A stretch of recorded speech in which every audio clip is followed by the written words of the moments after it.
Yesmith, I have to say, I'm so excited I get to talk with you today. Honestly, you're one of my favorite people working in DEI and the Finnish ecosystem.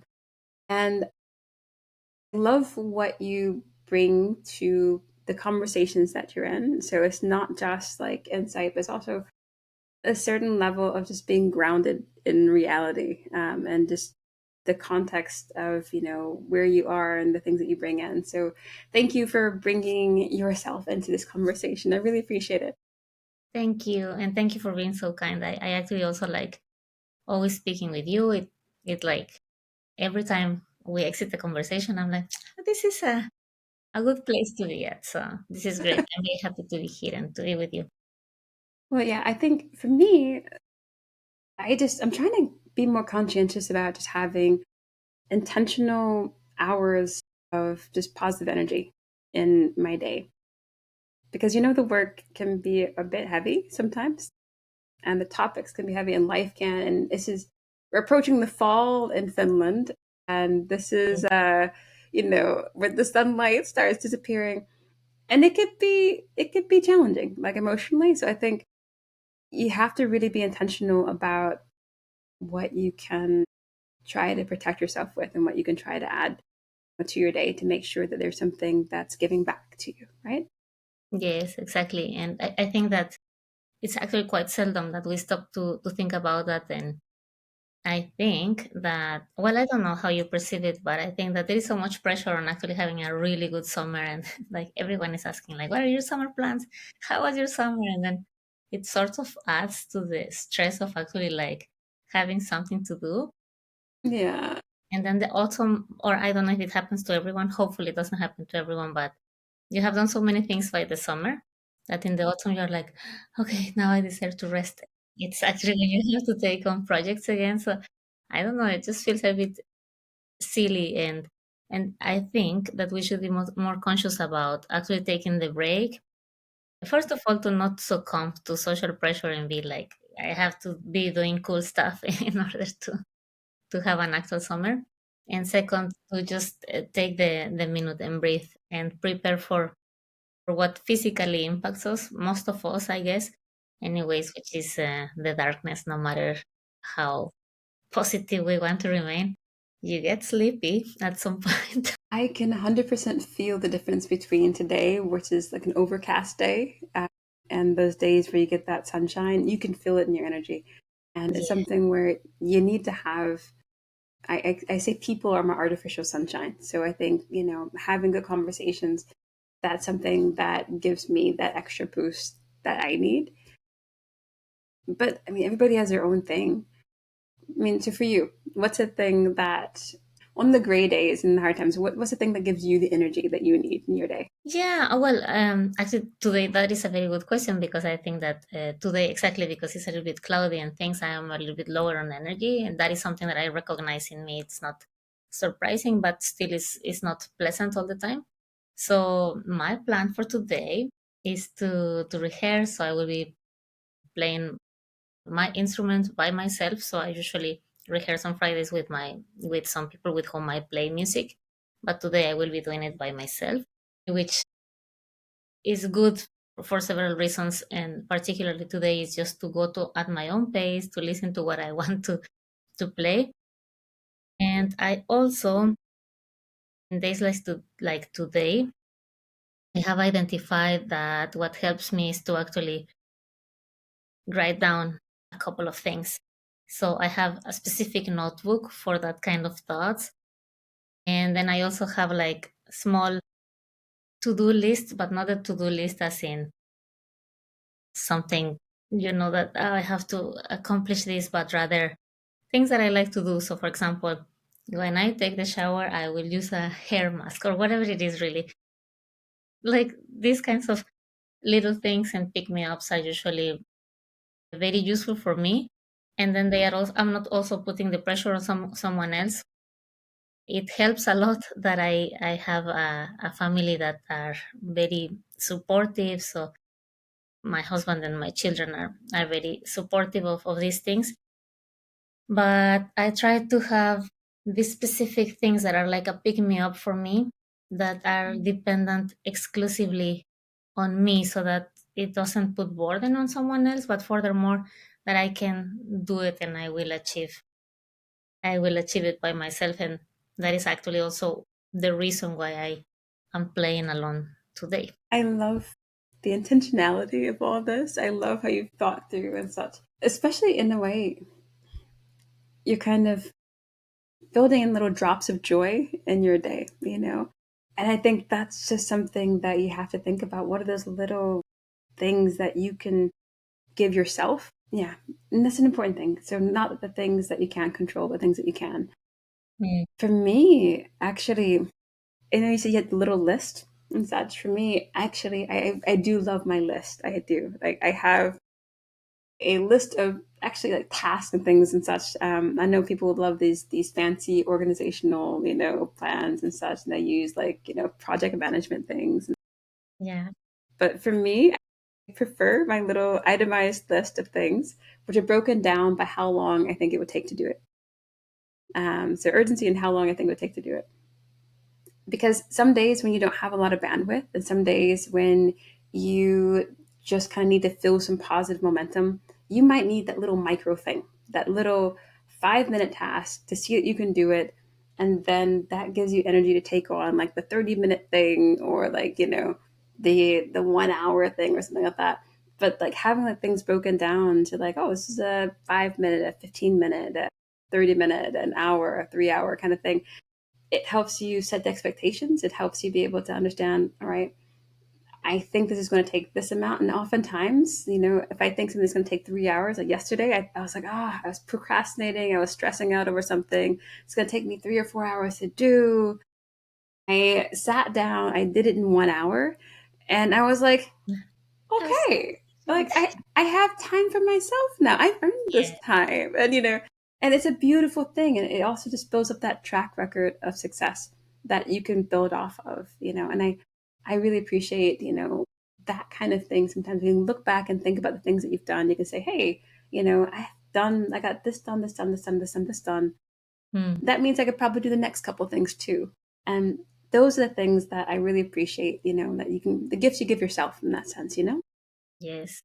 Yes, and I like that. I think that maybe that is actually an exercise that I could probably try, that, like, yes, to sort of calculate, or like to have an estimation of the time it would take, because sometimes I procrastinate things that would actually take me a minute, and it may actually be about sending a text message or something like that, or like, just something silly. But I think that that could probably give me the motivation. And I think that actually related to this, the reason why I like to have this to-do list of nice things to do is that then it feels great when I can cross them and I'm like, I accomplished so much today. It is like taking a long shower, or like, I don't know, like sitting with a cat for half an hour or something like that. It still accounts like something that I have achieved for the day. I love that. And this is a great thing. I think, you know, when you set yourself up for success, I think it's is where success is recursive, right? Mm-hmm. So you see this thing, you've done this thing, you've accomplished this, and now you can go on to the next thing because you know that you've been able to make it through so far. And on the really, really hard days, and so for me, I live with depression too. This is a thing where like I sometimes have to kind of get myself up from maybe a lower point than what some other people might have to. Yeah. But the thing that I think about is just that track record of, I have made it so far so many years in my life. I've made it so far so many Mondays. And there hasn't been a single Monday yet that I haven't survived. True. So, you know, so it's a thought that, this is one I can survive too. I can make it through. And then when you get beyond that whole thought of like what you can survive, you start thinking about what can you excel at? What can you thrive in? What's something that can give you that joy and that motivation? And you look for that in your work day, you look for that, in what you're doing in your life in general. But those are things you really have to build in. Yes, and I like how you're actually reasoning it, and I think that this is something that we, because we tend to look at the things that we may not do well, and then, for example, then focus less on the things that we have succeeded to do in the past or that we continue to succeed in. And I think that this definition of success is so relative because we usually set up ourselves for unreasonable expectations or even unneeded expectations, really. But if we actually think like this is what I can do and these are the things that I want to achieve, this is what does me good, I think that then you can succeed in different aspects of your life. And I think that another thing is that has been useful for me is that it's good to remember that there are many things that we have already achieved, many others that we will continue to achieve. And what has been hard for me to realize, but what has been very useful is that in some instances, especially for example when you're an immigrant, and I am thinking about this example because this is what often comes to me is like, but you have to persevere, you have to try harder. And I think that in some instances you also should learn that you want to stop. And I think that people don't often tell you you want to stop actually, like you may actually not achieve that one thing. Mm. And that doesn't mean that you are not an accomplished person. And I think that we hear that far less than the try harder and don't give up and these kinds of things. And I think that giving up is not such a bad thing, really, because sometimes there are things that you have to let go of in order to then achieve other things that are even more important. So I was recently on an interview for actually something related to the music, and someone was asking me like, "Oh, so do you consider yourself a role model as an immigrant and these kinds of things?" And I was like, "Oh, no." And they were like, "But what would be your advice as to other immigrants?" And then I was like, "Well, first of all, that you are kind to yourself and that you actually tell yourself when you actually have tried hard enough and that you want to take a break because it's usually not us. It's usually not things that we can control. So I think that to return to the original point I was trying to make is that set yourself up for success and also recognize that in some instances, in some days, with some specific resources, sometimes we may not be able to achieve something, and that is perfectly okay. We will survive. I think about this sometimes in the context of like the culture that I'm from, not even just as an immigrant, but just even the culture from where I come from. There was this notion of like black excellence, Mm, and there's this weird thing which is aspirational, simultaneously aspirational and oppressive in some ways, where there's this idea that you know you can be magic, you can do all these things that are impossible and all these kind of things. And at a certain point in my life, I guess I started thinking maybe it's not about trying to be magical and exceptional, but maybe try to make a better reality where all that magic and exceptions aren't necessary. yes, exactly. And maybe it's a great thing to be able to aspire for peace. There is a lot of unlearning that comes from like being an immigrant. You think about, and you always have to challenge some of the things that you bring in from where you're from to the context of where you are. And Yeah. one thing I think about is I come from a place where there's a value of the pursuit of happiness. It's actually a right that we have in the States. Like Mm, it's a thing that we go for, like the pursuit of happiness. And I realize that's problematic because it's never about the attainment of happiness. You never actually get it. It's always the chasing of it, right? And I realize that for myself, I would actually like to have it and not just chase after it, right? mhm. And that's a thing that kind of, that affects how you work, that affects what you do in your life. It affects how much you work in some ways, because it's not just a matter of like trying to go for more and more and more. It's not just trying to be better and better and better. There has to be a point where you can say, you know what? I mean, look at where I am.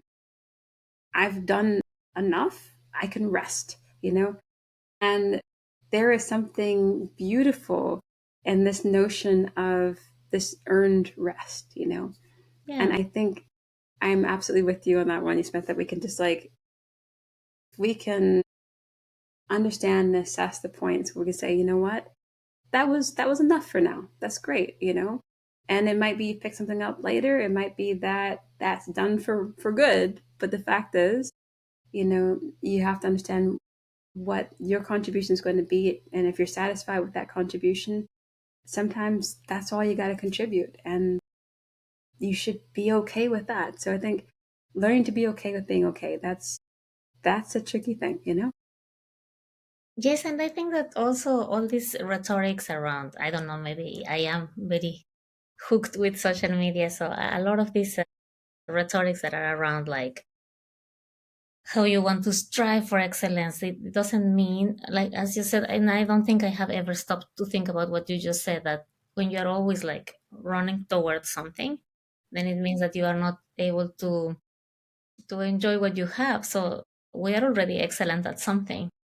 But if you're already striving for excellence or for success or for happiness, then it means that the happiness that you have at the moment, you are like, okay, but this is good, but I am still going for more. And literally, when you said it, is when it kicked me, like it hit me that, like this is what makes us like perpetually unsatisfied, I guess, like that we are like, okay, but this is good, but now I want to have more.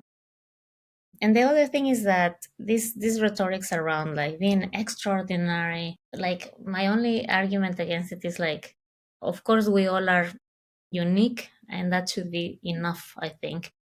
But if we all are extraordinary, then there isn't anything extraordinary about it, is it? Like, because then what are the ordinary people that make you be supposedly extraordinary? And I think that this is something that I appreciate about my partner quite a lot. He's very grounded, and he's like, I put a lot of pressure on me for different reasons. It has to do with several things that I have identified. But I appreciate how he's so calm and how he can appreciate these things that for me is like, okay, but this sounds good, but how about tomorrow? And he's like, well, let's think about tomorrow when it's tomorrow. And I'm like, it's good to have someone, if is it a friend, is it a colleague, whomever, that is able to just like set you down for a minute when you're already like going in all sorts of directions. Yeah, that perspective, being centered and grounded, you need those people in your life, absolutely. If you don't have that, though, and I've definitely been in points in my life where I haven't had that, and I've kind of had to, like, I don't know, not outsource it, but the exact opposite, insource it, a lot of these things. For myself, I guess I got to be a bit more almost analytical because of that. And it's something where you have to kind of assess, so what's the now for right now, and what is the reality for right now. I know a lot of times, like with work, particularly with projects and things that are never ending, and you're addressing like problems that are going to be around for a very long time. It's like, how Mhm. do you eat that elephant? How do you feel like it's not overwhelming in that sense? And how do you feel like you're making progress? And you have this massive thing left. How do you deal with that? Um, a lot of it, I think, has been breaking things up into parts and then understanding, like, okay, this is for today. Like, this is the urgent part right now. Mm. And this is the thing to address for right now. And these are the things, the little things I can look for and build for a better future, so that way tomorrow is a little bit easier and such. But it does take, that kind of thought process for me, and this kind of understanding of, this is okay. I've done enough for right now, and now I've earned my rest. Mhm. But I still, I still have the challenges of like scheduling for a life of what I'm capable of, and not necessarily sometimes what life is going to give me. Like the certain time, like I have a young kid, right? Mhm. And I realized, especially when she was a year or two younger, getting sick all the time. I love her to death, but like every single virus in daycare, she would catch every single one. And you could have all these plans and all these things that you want to do, and you're very capable of doing. Yes. But then, when you have a kid vomiting on you, somehow it takes away from the forward momentum on those things, right? You. So it's definitely a thing we have to kind of put into perspective that, some things are out of your control, and some things are just kind of what they are. As long as you keep doing the thing that you can do, and you make progress, and you can see what progress is, that makes, those massive goals attainable, even if it's not maybe the progress or the pace that you want to see, that you can see that you're going forward, and that's something that kind of gives you heart, that gives you some support and encouragement to keep going along the way. Yeah, and yes, and I think that yes, I just think that in general, like I know this sounds probably very corny, but I think in general we just have to learn to be kinder to ourselves. And I think that quite often what has worked for me is that I feel that I am really good at giving people advice, as in like, oh no, but don't apologize. You don't need to be worried about it, and let me help you. And but then I am like, I'm not great at not apologizing or like at asking for help or even receiving help. So I think that that is also this kind of kindness that I think that I am offering to other people, because I feel this is very self-serving perhaps, but I feel like I'm quite generous with my time and with everything for other people. And then I feel like maybe next time also start with that for yourself. And I think that these little lists that I was talking about, those are pretty new in my routines, and they have helped because, as I was saying, it's like, I don't know, like make an inventory of I don't know, your t-shirts. It's a good reminder also of then the things that I could get rid of, and then it somehow feels very liberating. I don't know, these are very silly actions that make me really happy. So then I'm like, okay, if that's what works, I'm going to continue doing it. I love that, though. They're not silly, they add joy. And Yes. that's a beautiful thing about being alive, right? You have to make certain that you have those moments in there that are worth it in your day. And if you can fit those in there, that's what makes it a good day, right? If you can build your day around that, that's amazing. So you've got, the cat, you've got your instrument, you've got these things, you get time with your family. What what's a thing that in like your everyday work tasks and things that is something that you can look forward to, like even if it's work, like you're like, this is something I know I'm going to do, and I'm going to feel better after I do it. Well, in my professional work, what helps a lot to make me feel better, but also because the kind of, I mean, you know, for a fact that the line of work that we have can be very tolling. I don't know how tolling is on other people, but it can be very tolling on me.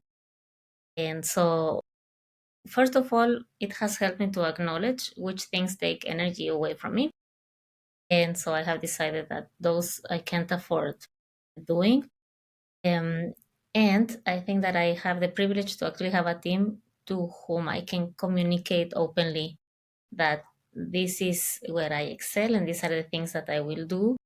And these are the things that I don't think I should be doing because of this and that.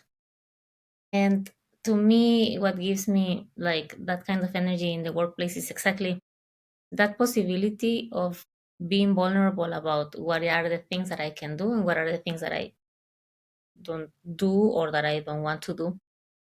And it is because I understand that I am accountable for the work I do. I understand that there is a very heavy responsibility with the kind of work that we are going around doing.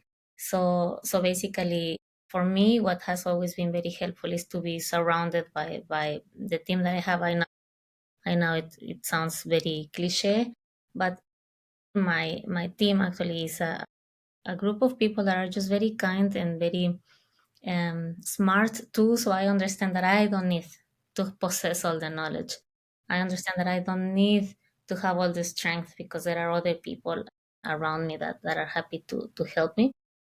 And with that safety to share also comes the possibility to, because I'm not great at asking for help, but it comes the possibility for them to understand how they can help me. And I have already acknowledged to them, like, I'm not great at asking for help. but I may need help. And so they themselves are there to offer it. And I think that that is what makes my life easier. And I don't know, I just like being with them. They are really good people. They are a lot of fun. And I like that I get to laugh with them. And I think that you and I have had this conversation in the past that it is so important with whom you're spending time at work and that you have an actual connection. Because if not, it can be very overwhelming. Like, I have been very lucky to be with, whenever I have been working, I have always had people that I look up to and these kinds of things. And I don't think I would be willing to switch to something that may professionally look great, but that would be then personally not good for me. I understand my limits, and for me a limitation is I cannot be surrounded by unkind people. I don't manage that very well. Yeah. Honestly, I think this is about like one's own personal math that you have to kind of calculate in terms of what can you afford and what's going to add and what's going to subtract from your life. And for me, I'm 100% with you. I think people are the things that, like, if the people are going to take away more than what they add, Yes. then for me, my personal math is that that's not going to be worth it for me. And, I've made some decisions based off of that. I've left good jobs that were on paper good jobs to have. But the fact is, if the people and the human dynamics are not going to give you what you want, or if it subtracts more than what it adds, then there isn't really healthy, there's not an adequate amount of money to replace the piece that I would lose. And that's just the reality. It reminds me of this mantra. Have you heard the song? If it costs you your piece, it's too expensive.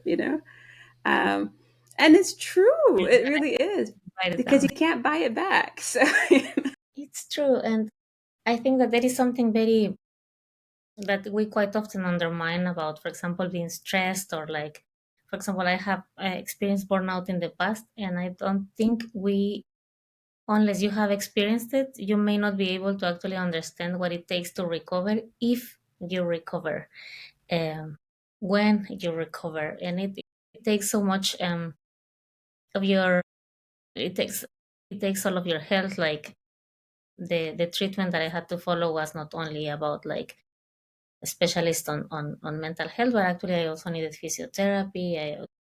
I mean, like a general practitioner and everything, as everyone, I suppose. But the point I'm trying to make is that I was so proud the work I was doing in that place that took everything from me. I was not able to distinguish that it was time to prioritize myself. And then when you realize it's too late.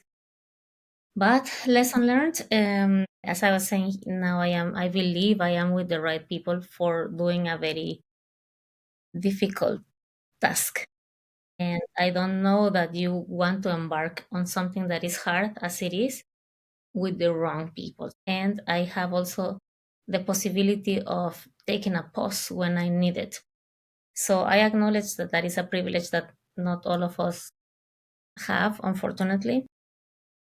But I am very happy and very appreciative of being at this doing something that I care about, that I am really good at, how bad that may sound, with the right people. So I also, for example, this thing of saying like I am really good at this, it took me forever to be able to say that, you know what, I excel at this. I was always like, I mean, I'm good, but I could also do better. But now I'm like, no, you know what? I am really good at it. And I encourage everyone to say that about themselves because it's, of course, we can always learn something else and we should always learn something better to keep ourselves alive, but also recognize that, hey, I'm really good at this. I love that. I I have to say, there are many things that you're good at, right? So not just in the office and stuff. You are performing and everything. What do you perform? I have not seen you perform. So tell me like a bit about that, because every time I hear you talk about like your hobbies and things like this, you light up and you just like it's this ray of sunshine in my day even. So tell me more, please do. Yes, it makes me really happy, and I think that I am a different person, or I have a different personality, or a different part of my brain probably is used when I talk about art.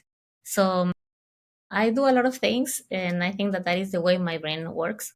So in some instances, I write poetry, for example. That is something that I have been doing for several years now. And actually, I got that inspiration, or so I identified, when I got pregnant the first time. I was so in connection with, or not in connection, but I felt like there are so many things that I want to verbalize. So I started writing, and then it turned out that other people wanted to read them too. But what I do now is I play with a group of people that I respect a lot too. And they all are musicians actually. And I am the person that never before this, I never played or owned an instrument.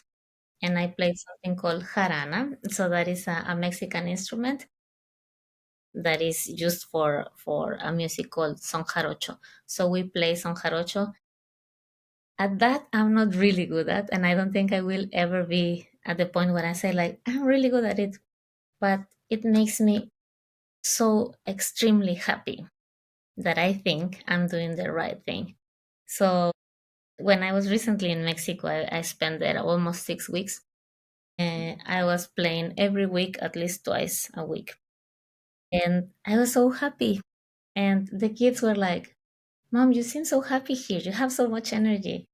And I honestly attribute it to the fact that when, of course, because I was on holidays, but I had so much more time to invest in learn about different things related to art, that I think that when you are in a routine, and when you're like, well, in a professional life but also in a family life, you kind of cut on those things that give you joy because they give you joy, so they feel like I don't need them as much as I need the thing that gives me money, as much as I need to take care of my children. I don't know, but when I was there, I was like, this is it, this is where I am an artist. So actually, this is funny because when people asked my daughter when she was a child, like, what does your mom do for a living? And she was like, well, she is a poet. And now they are like, well, mom is a consultant, but she is also a musician. So I'm like, I am a great actress. So many beautiful things that you do, and I'm glad that your kids are seeing this and they're being able to like witness your joy and being able to see how you give back to yourself. Because I think, I don't know, when I see so many people that I grew up around, I grew up in Detroit, right? And Yes. in Detroit, they have so many people who are recreational, like musicians or DJs in their basement. They rap in their basement, or something, or like they do that as a side hobby. And a lot of folks, you know, from generations, they came to that city to do music, and they would work in the factories in the daytime. Mm. And it would be like they spend their core hours, you know, in the factories and doing the work, and then it cuts off, and then you get to do your job that you really want to do. You know, you get to do your passion. And so everybody recreationally works in Detroit, in my opinion, you know. But it's a thing where you have to try to find the balance. Mm. Is it for you that the ideal balance for you someday is to like integrate your work and your hobbies? Or do you want to keep those separate? Like, what's the thing that would refill you the most? Yeah, that is a good question. I don't think I have asked that to myself. I believe that because the work I do is very much related to my values, most everything else I do in life is related somehow to trying to create fairer places. Actually, outside of outside of the office, I don't speak about diversity, equity, and inclusion. I rather speak about being fair and about making people feel good. And when I was in Mexico, for example, these past weeks, I was actually taking courses about different aspects of inclusion. and it didn't feel like I was working. It never felt like that. I felt like this is my opportunity to learn, and I was actually doing it through artists. It was through my artistic group of friends. So in that sense, I feel that they are intertwined in a way that I don't do perhaps consciously. And also this music expression that I use because it makes me happy, in reality is also, like, if you think about it, it's a form of resistance. If you think from the perspective that I am singing in my own language, I am playing an instrument that comes and exists only in Mexico. And so I believe that I have that privilege, that I can combine my work, which is related to my very core values as a person, and then the things that give me joy. So a lot of the poetry that I write have to do with these things, and it never feels like, well, now this is part of my work, or this is a political statement or something like that. But I do think that the kind of art, and that is why people speak about artivism, which is like basically bringing what matters to you socially or politically or whatnot to your art. And I don't think I am an exception. And for me, it is a sort of unconscious integration of these things, but it doesn't feel that way. It doesn't feel like now I have to be this person in this way. I just think that's how it occurs, and that's how I feel that the kids perceive it, that they perceive it as genuine, and that is why perhaps they cannot discern, like, okay, this is where she is a musician and this is where she is a consultant, because for them it's like, but this is who she is. And I think, because, sorry, I speak a lot, but I was, when we were recently in Mexico, I actually invited them to a speech that I was giving there, and then the people were asking questions for them too. And my son was saying, like, Mom, you are a really good public speaker, but your work doesn't seem really hard. I could have answered those questions. And I was thinking, great. It means that, well, first of all, it means that they are observing a lot of what I do, even if I am not aware of that. And second, that we may be onto something, Laura, that maybe we are creating the better place for them, for our children. So I don't know how related it is, but it just came to my mind. Well, I think this is a big thing. I think a lot of folks who start getting into DEI as a topic of interest, um, it's because they have kids. A Mhm. lot of people were like, "Oh, especially I'm thinking about some of the managers who might be kind of more affluent and privileged males. They may not have thought about anything related to DEI until they had a daughter, and they Mm. started saying, okay, well, now I want to see how are we treating women. Or maybe they make a friend or start dating somebody who's a different culture or a different race from them. And then they start saying, maybe, I never noticed. Now there's injustice in this world and such. And they start thinking about this. But it's about the people that you're invested in that sense. Oftentimes just that human connection between what you're doing and, the effort and the impact you want to have, and you want to create something good for the people that you love. You want to create something better for the people that you love.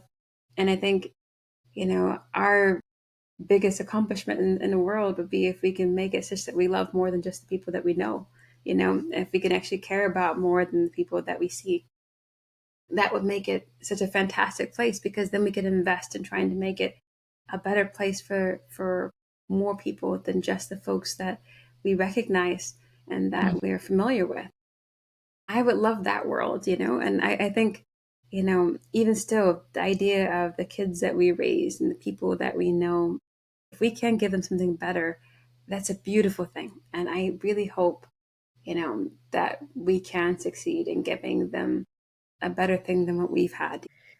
Yes, I mean, 100%. And I think that I wish I could say that our job is going to become redundant. By the looks of it, we may not. But also, I believe that the people who are in the younger generations, they are doing better. In some instances, I feel I lose hope. I cannot, I'm not going to lie, and it has to do a lot with how I may get anxious about different things, and then I'm like, then when I don't see the solution, it may come to that. But realistically speaking, even having more people challenging these notions of inclusion or these kinds of things, to me is a great thing, because then it means that we are already able to have this conversation that before we were not even to acknowledge existed. And I'm very careful at which conversations I pick up for for my sake. But I also understand that there is a responsibility, and indeed, it's always inspired on what would it look like then for my children. And when I say my children, I don't mean the two kids that I gave birth to, but I mean like my children, the people, everyone that is their age, or everyone that it belongs to their generation. And it sounds very like aspirational, maybe, that we will be able to shape the future or not. But if you don't have that sort of aspiration that you will be living something better, then to me it feels a little bit pointless, because you learned, okay, I had this, I like this, I keep this, and this I didn't like. I'll try to do it better for the next ones. And I think that that is a learning that takes a while to realize. And I am 44, so people my age, we were not thinking about these things. I wasn't thinking about these things until I was the last person in the room, and then I was like, okay, I don't want to be the person that nobody looks at. Then I I am very open about it. Like, I don't know that if I had stayed in Mexico, I would have pursued this thing, because it wasn't as noticeable for me. It's still within my core values, but would it have taken the shape that it has now? I highly doubt so. But you know what? I think that no matter what shape it would have taken, if you live within your values, you would still be making a positive impact in this world. You don't have to be a DI consultant to make the world a fairer place, or a more, welcoming place for other people, or to think about doing better for more kinds of people. I think that's something that no matter what you do and no matter who you are, that's something you can make an impact on. Whether it's just the people that you work with in your office, or the people that, that you see on the street, and the folks that you make space for where you live. But the fact is, everybody can do something. And I'm sure that, no matter what path that life would have taken you on or walked you down, you being a person who cares about people, you would have found a way to make sure that you reach them, that you support them, and that you do better by them. And that, my dear, means you would have always been working in DEI. Ha! It's true, and thank you for saying it. And I think it's also like a reminder that yeah, I mean, you and I have spoken before about what has brought us to where we are. But you are right. I don't think that neither you nor I would have been able to do something that didn't mean exactly like making people feel more comfortable for different reasons. And indeed, like, the shape is the least important thing, really, as long as you live by your values. And I think that those values, of course, they strengthen as we grow wiser and older, of course. I'm definitely growing older. I'm not quite certain, but the wiser side, hopefully working on that too. But well, we'll see. My dear, I'm curious. Okay, because you've learned so much. I mean, we're both around the same age and everything. We've been learning some things. If there is something in the wisdom that you've gained so far that you feel that maybe everybody in the world should know, what would be the lesson that you wish everybody else would be able to take away? Yeah, this is something that I have been thinking about. I guess I don't know how wise I am, but the one thing that I wish I could give to everyone is that helping someone will not take away anything from you. In some instances, of course, if people take advantage of you or whatnot. But I'm talking, for example, explicitly about, for example, in the profession or as an immigrant, for example. I have heard so many times, a bit too many times, like, but it was really hard for me. So they should walk their path. And I'm like, but no, you have seen how hard it is. Like, shouldn't we try to make it easier for the others? Like, why is it that if you suffer, then everyone else should suffer too? So I guess what I wish we could all understand, and me included, I should do better in this, is that if it has been harder for me, but I can make it lighter for others, I should do it. Just because we didn't come here to suffer and no one came here to suffer. And if we already cracked the formula, if we have an answer, why should you withhold the information? Like, that doesn't make sense to me. And I also think that sharing knowledge and sharing, um, well, basically ways of shortening someone's path doesn't take anything away from me. I'm personally not concerned that anyone would take my spot anywhere, because if it's my spot, then it will be there.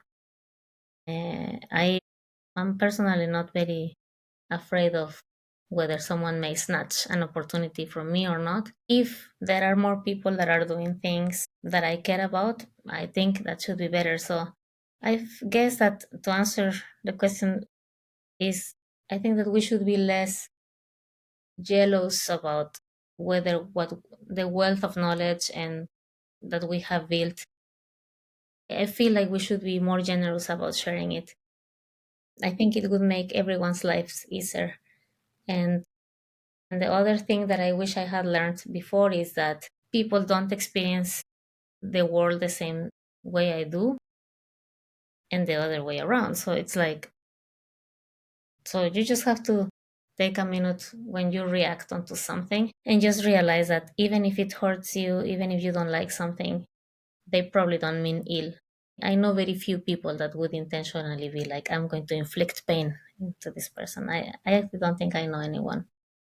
So that I think that I wish, and this is something I have to get better at, to let go that maybe things that are impacting you are like, or the impact that it has on you is not necessarily the intention that the other person had. So it relieves you, I think. That is very, very important. But I also want to make certain we don't minimize the fact that the impact is incredibly significant, you know? So a person may not intend to cause harm, but if harm is caused, then that's a problem, you know? It's true. Um, but I definitely think that it helps have a little bit more empathy in that sense. I think maybe overall the whole thing is having empathy, you know, Yeah.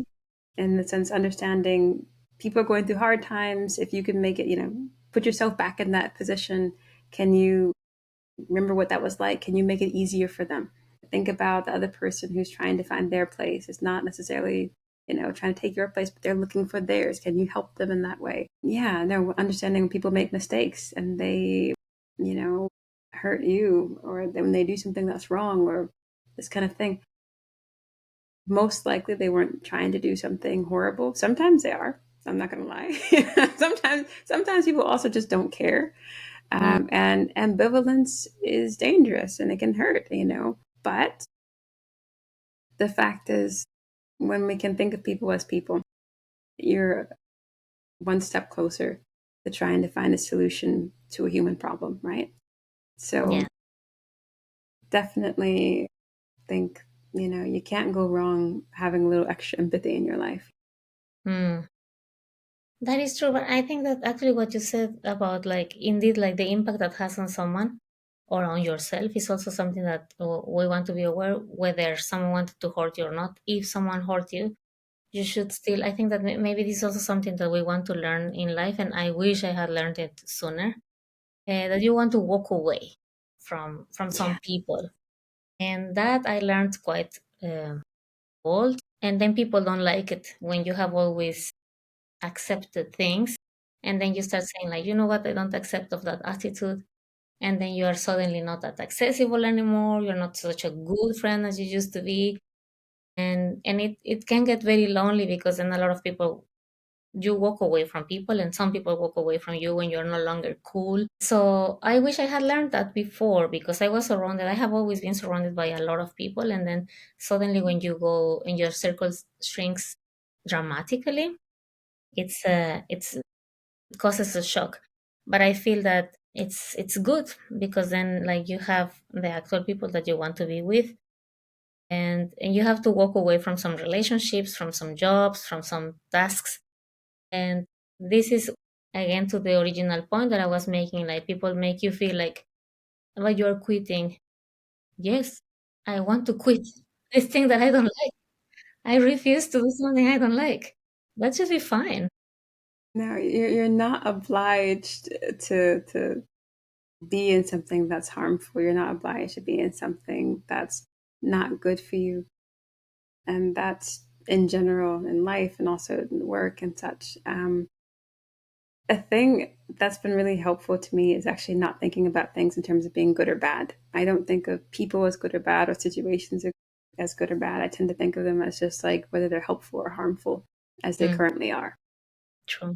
And it's something where I can say there are some really good people objectively in the sense of moral folks or people who are they want to do well, etc. But in what they do or how they are or their energy, they might be harmful in a particular way.